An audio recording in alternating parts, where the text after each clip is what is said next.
Welcome to Honest Whispers Review.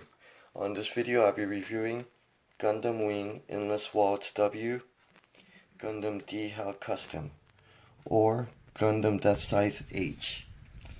It is a HG or a high grade 1/100th scale plastic model figure or model kit. It is piloted by dual Maxwell and the mobile suit number is XXXG-01D2. That is what it's called in the anime. It does come with the instructions. Comes with the little dual Maxwell figure, unpainted of course. And basically, I do have the box here. And this is from that OVA series. This is EW5, the fifth one of the series, or Endless Waltz 5. As you can see, I have the wings closed.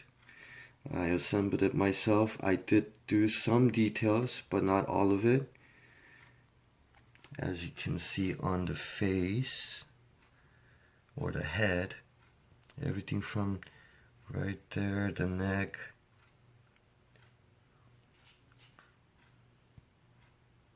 the rest pretty much is plain. But I wanted to do a review on this because you could see the difference from a detailed model kit compared to a non-detailed model kit. I'm going to go over 5 different categories to review this. First category is design, or the depiction, or the closeness, or the articulation of the model kit.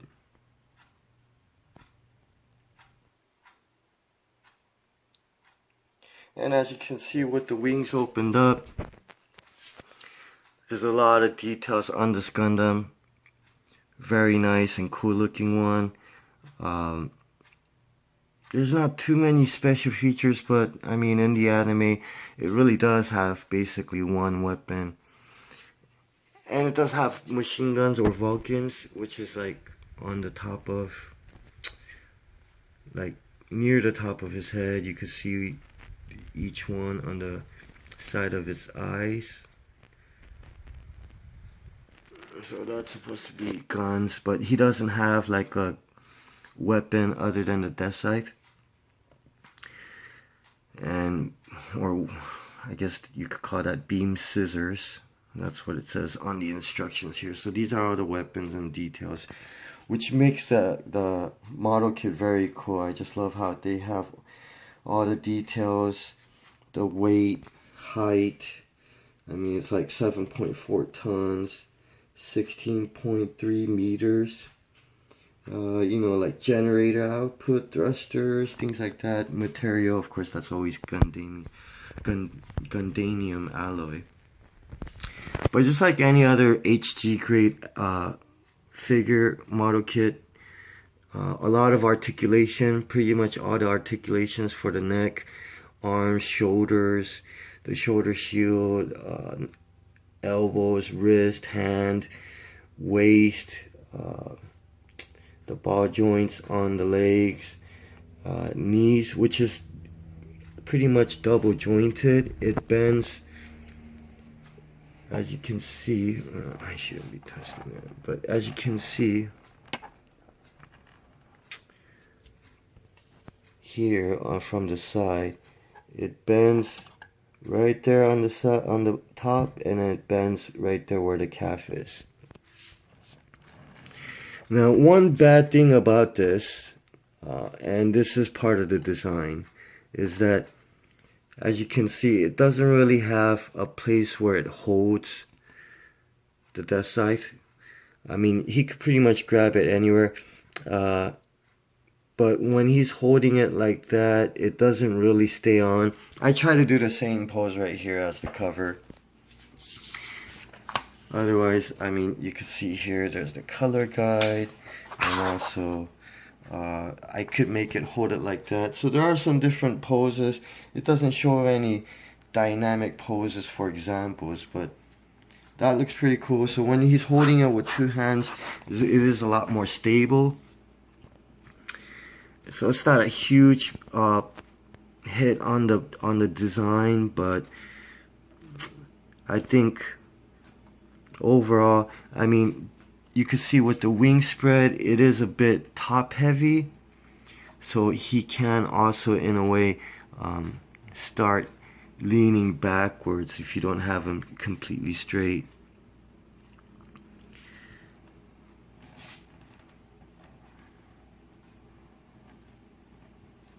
So I do like the overall design of this. Does make you think really like a Batman Gundam, you know. It has a very bat-like theme to it. Very cool, and everything pretty much just like here on the instructions. You can see the model kit and you can see the way it looks in the anime. It's pretty much dead on. There's no differences, or they didn't make any changes or adjustments for the model kit. So other than the fact that, I mean, and sometimes if you do have something that could be top heavy, it's not really the design's fault. Although I do like it kind of. Here we go, let me see if I could kind of make this more symmetrical, because this should be in the inside. And then you can see here. Alright, so I have it like that. Now the shoulder's a little bit more evened out. So one thing about this though is that, I mean, again, it is based on the design of the Gundam in anime. So there's not too many special features. It doesn't have like certain compartments opening up or anything like that. But other than that, I mean, the wings does make it very unique. The way you could have it closed. It does have this particular Gundam in the anime does have a cloak feature, so that makes it kind of cool. So I mean, articulation, like I said, it's pretty much like anything else in the Gundam world. And when you do fold the thing, you do have like little tabs that do keep it nicely tucked together. Like, so yeah, the design is really well thought out, really well made, great engineering. But I do have to give it a slight flaw on the Deathscythe. It's not a huge one, but it does make it a bit of a hassle. And as I mentioned, because of the fact that the wings can be top heavy, you really can't keep it posed in certain positions, because it'll get too heavy and it'll start leaning back. So you have to, it only allows you to do certain poses where the weight of the back and top is balanced out with the front. So due to that, the design, I give it a 9 out of 10. Next category is sculpting, which is also molding and the way it's casted. Here's a good example. All the pieces come like this in like a, I guess you could call it like a sheet. They're all colored. Here would be an example. So one would be white, one would be black, one would be like gray, and so on and so forth. So everything fit pretty much good. There wasn't issues. Like all Gundam model kits, they make it, I would say 99% of all the pieces are very made with really good precision. They all fit pretty good. Usually there isn't too many problems or issues. But as you can see, when you look from afar or at normal distance, everything looks great. Good details. But when you start looking up close and examining certain areas, as I mentioned, most pieces do fit pretty well. But you'll get certain areas here, like for instance, the foot right here, you could see on the end it kind of tapers out or splits. This foot doesn't. Maybe just a tad on the edge, but not enough to even notice. I mean, this one you can't really notice, but once in a while when you kind of like pass by it like that, you could see a bit of that gap. So, and you can't really fix that because there's no tab or anything that keeps it together. So one solution which I really don't like to do on any of my Gundam, no matter what, is super glue it. So if you're that much of an OCD guy or girl, you could, I guess you could super glue that or things like that. So I mean, I guess you could kind of try to train, or not train, but like re-bend it or something, like when you take, you know, but taking it apart is a hassle. So things like that, I would just leave it alone, and it's very hard to tell anyways. Another example of that would be here on the shoulders. Not as much, but, and that's why with the sculpting, everything fits so good and well that, I mean, you really have to nitpick to look for these type of problems. So for the sculpting, I give it a 9 out of 10. It's close to perfect, but just, I mean,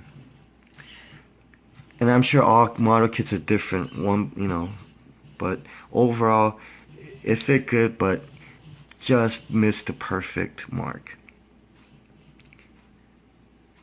Next category is painting, or in this case basically covers the colors, how accurate it is and well done it is, because these are all colored plastic, not plastic that's been colored, but the actual plastic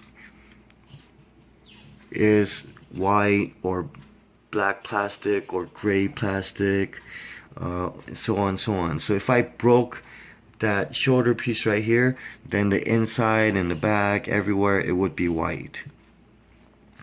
So accuracy of the colors, can't go wrong, definitely, just like pretty much the anime. As you can see, as I mentioned before, I did do some detailing, so you could see some black ink in certain areas, but I didn't finish it all the way through. So you can see how the leg area can look a little bit plain without the details. And if I were to do the details, I would do certain areas right here where it kind of, where you see creased lines, so they would highlight and stand out more, definitely have a better look and appeal to it. Otherwise it's only visible by shadow, so it's very, very subtle and can't really tell. So when you have those minor details highlighted, then definitely stands out. Each piece or area, body part, whatever, however you want to dissect it, just tends to look more, how you say, just real, I guess not really realistic, but in that sense where it just, the more details you add, the better it just looks overall. Better quality it just seems like it has compared to something that's not detailed. So the painting category, I give it a strong 9 out of 10. Because even the Deathscythe and everything, like the colors are accurate, and I do love how they use translucent plastic for these beam weapons, whether it's pink or green.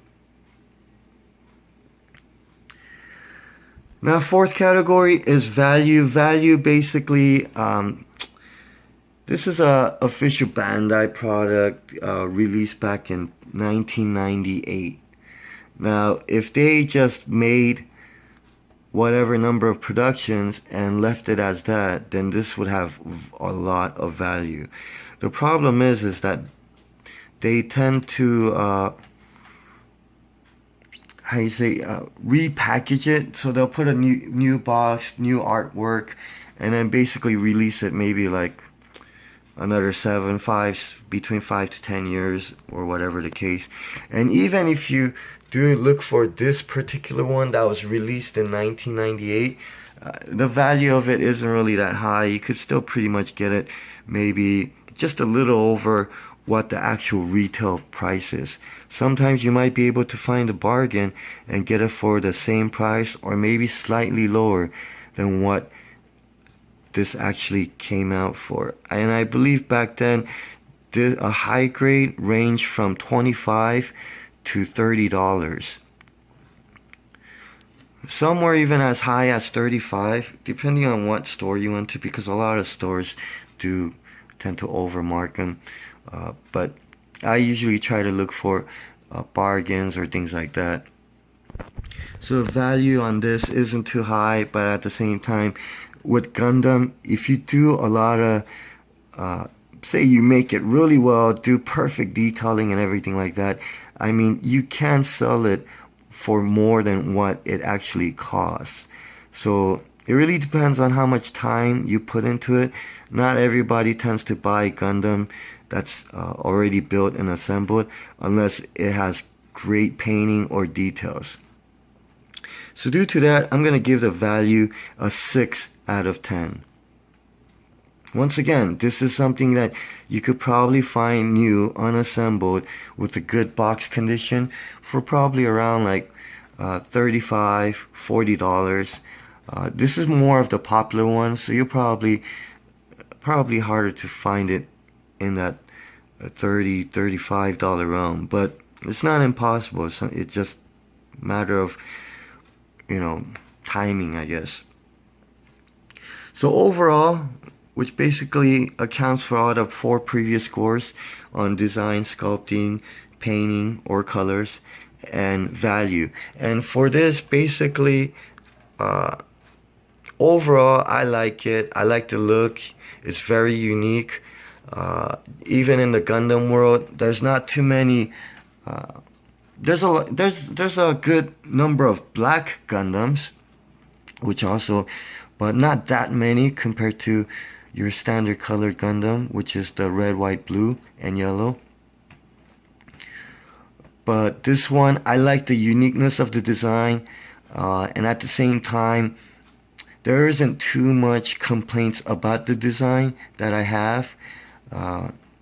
Even the toes, you kind of get used to that pointy, long, weird horn toes. So that's a little bit of getting used to, but still, I think it adds a bit of its own characteristic to it. But in my opinion, I think it might actually look a little better without those toe horns. So, or horn toes, whatever you want to call them. So overall, I still like it. It's not a huge hit or anything like that. It still adds a uniqueness. And overall, just the way the wings and everything, it has a nice balance to it. And it has a very nice silhouette to it as well. So I give the overall an 8 out of 10.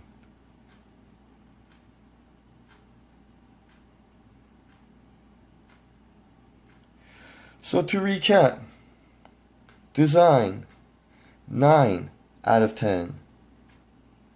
Sculpting, 9 out of 10. Colors, 9 out of 10. Value, 6 out of 10. And overall, 8 out of 10. Thank you for watching. Until next time, try building a Gundam of your own.